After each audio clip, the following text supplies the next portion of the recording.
As the times and currents of politics changed, so too did Zero. Eventually, he became a prisoner of his own lust for power, sparking friction between him and Big Boss, who resented playing the puppet. With Big Boss drifting away, Zero realized he would need insurance. Something that would perpetuate the existence of Big Boss, their organization's icon. And so Zero secretly embarked on a new project. Les Enfants Terribles. Its goal was to create a clone of Big Boss, the ultimate soldier. The project was led by Dr. Clark, known at the time as Paramedic. After dozens of failures, they finally, miraculously, succeeded in producing a fertilized egg. The egg used in the successful in vitro fertilization came from Dr. Clark's assistant, a healthy Japanese woman. Blood from the east flows within your veins. It all fits together.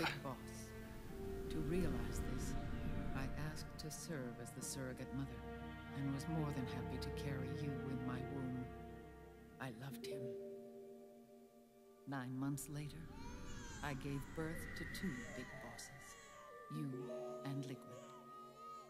It didn't matter that you were clones, or that they had manipulated your DNA. You were born the same way as any other normal child, from your mother's womb. But Les Enfants Terribles proved to be the final straw for Zero and Big Boss. Determined to oppose Zero and his plans, Big Boss broke away from the Patriots. He left the States, created his own mercenary company, and drifted around the world. I'm sorry. Your father never wanted you. Human life isn't meant to be manipulated like that. I knew that, but I wanted you. After Big Boss left, Zero really lost control. What Zero wanted was an orderly world, one governed by rules. His fortune grew through countless wars, and his words influenced decision-making all the way up to the Oval Office. As the world saw the rise of digital technology, IT, the internet, and genetics, the Patriots' power grew immense. Their roots spread and took hold throughout the globe. In time, they began to dictate the fate of entire nations from the shadows.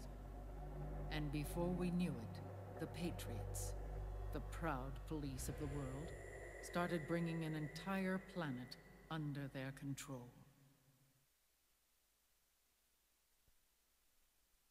Some big revelations here, guys. I don't know if you can handle it. It's mind-blowing stuff. Tying in all the events from the past few games and all that. Save game, yes. That means there's going to be more cutscenes. Save. I'm going to get comfortable. And, yeah, let's carry on.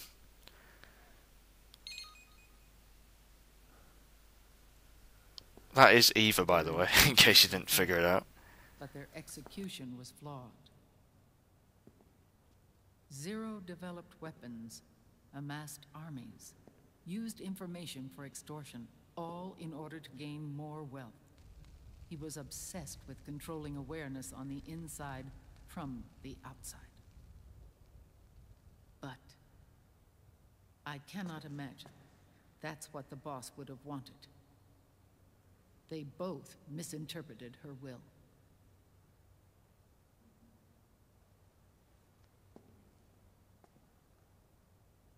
And their absolute reverence for her drove them apart.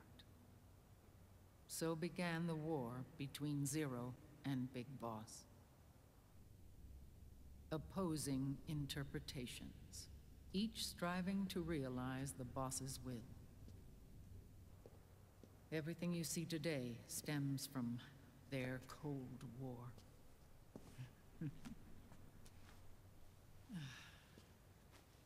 Differences in race, in religion, in ideology. This war they've caused is no different from any other human error in history. It all Wow. started with a tiny fork in the path. She's changed. And grew into a great rift.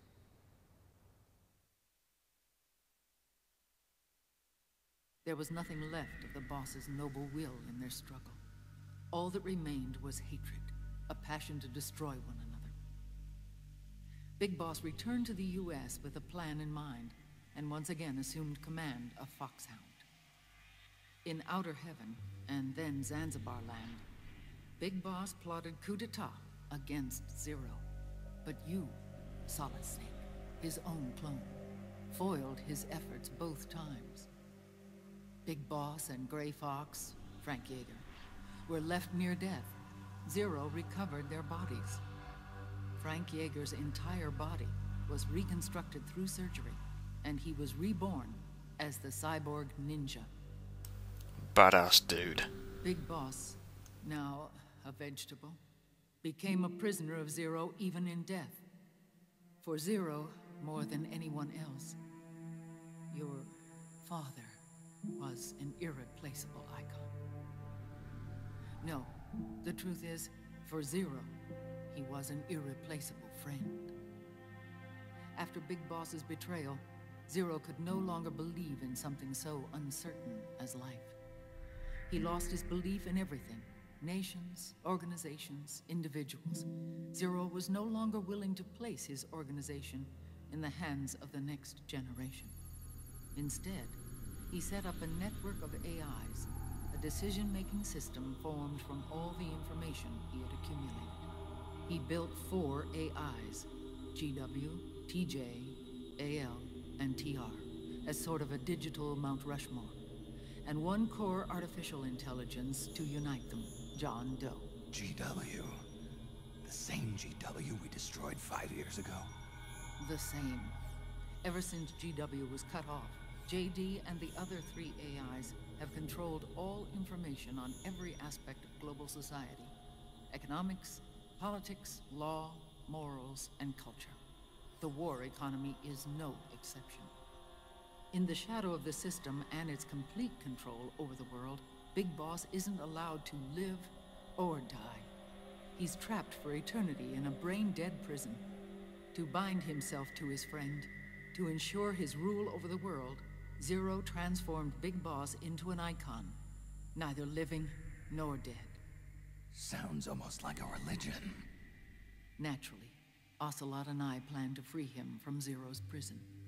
We enlisted Naomi Hunter, an authority in the field of nanomachine research, into our organization. And we used Frank Yeager to kill Dr. Clark. Ocelot tortured the DARPA chief, Donald Anderson, also known as Sigint. Holy crap. And made it look like an accident. Holy crap. Huh. With Paramedic and Sigint dead, Zero was the only one left. But we too paid a price. I lost Ocelot. Ocelot wasn't fighting for the Pentagon or the Russians, and certainly not for Zero. He was fighting for Big Boss. He idolized him.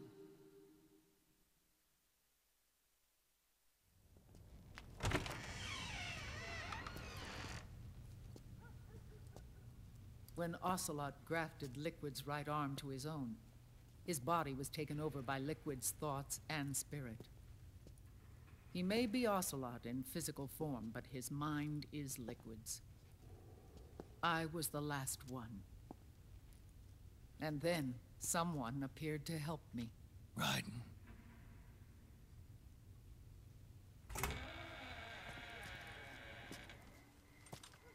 It was when I met him that I finally discovered the location of Big Boss. It was in the data he obtained from GW. Together, he and I retrieved Big Boss. But Big Boss was still asleep, as Zero had left him. Why did Zero keep him alive?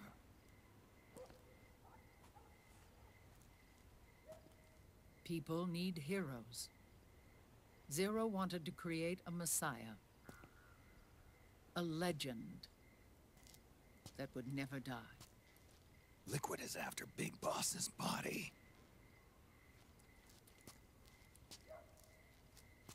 Is it here?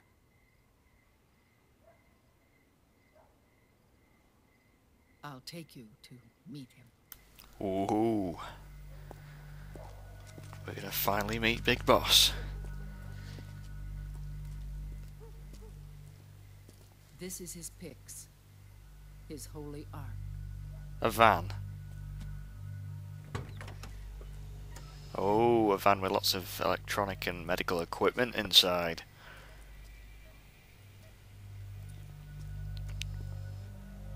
Alright, Dad, how's it going? You're looking a bit, well, you're not looking so good. Whoa. The hell? His body is alive, but his consciousness is locked away by nanomachines. So technically speaking, he's not really brain dead. That's creepy. We can't allow Liquid to inherit the same sins that corrupted Zero. Manipulating people's minds for the sake of his own ego.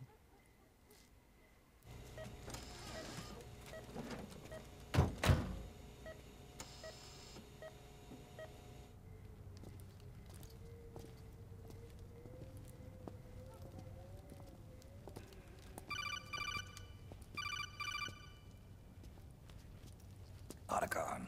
Snake, it's Naomi. What happened? She's gone. She's not in the Nomad anymore. When? Less than an hour ago. She disappeared right after she and Sonny got back from Dr. Madnar's place. Why weren't you watching her? I didn't have my glasses on. She said it herself. The experiment can't succeed without her. You think she went back to Liquid? What about Raiden? Good news on that front. The hell? We managed to get our hands on a dialysis machine and set up an ICU. We just started him on dialysis and treatment for his wounds. Will he live? Yeah, no worries there. Oh, good. Sonny's taken over for Naomi. But his treatment's probably gonna take 48 hours. Until then, Raiden can't move. The hell is this dude? Come here. Whoa. The hell are those? What the hell is that? Move! Oh, hey.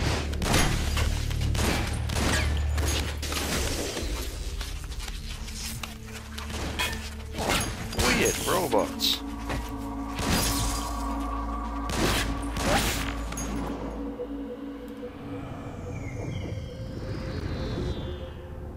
Don't have to be so dramatic about it, God. Scarabs. Scarabs? Man, scouts. They've found us. We're moving out. Oh, now things are gonna get epic, guys. Snake, the PMCs are converging on your location. Damn it! They're sending in Gecko! They'll be on you in less than 5 minutes! Are they ready? Yes, ma'am. We'll escape through the canal route using the real van. Get it ready. Hurry. Yes, ma'am. Snake, over here. You know that chase section I was talking about before? Draw some of our pursuers away. It's here. And we're going to be on a bike.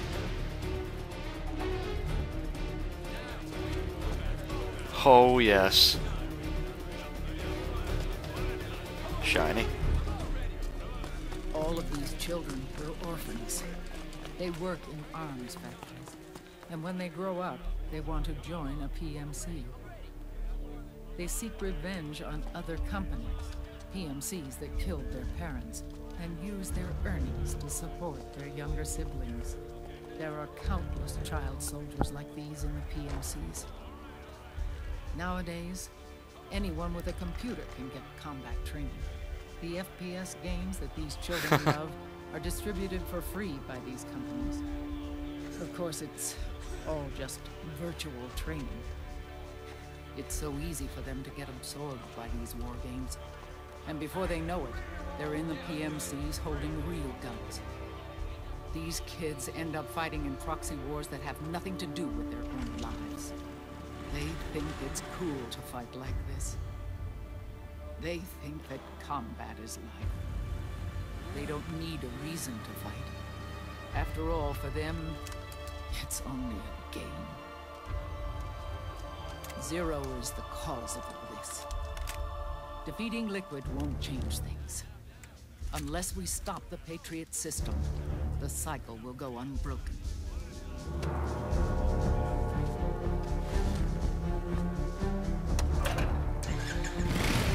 Hop on. Here we go. Hold on to me. Mother and son, reunited on a bike, and kill some dudes.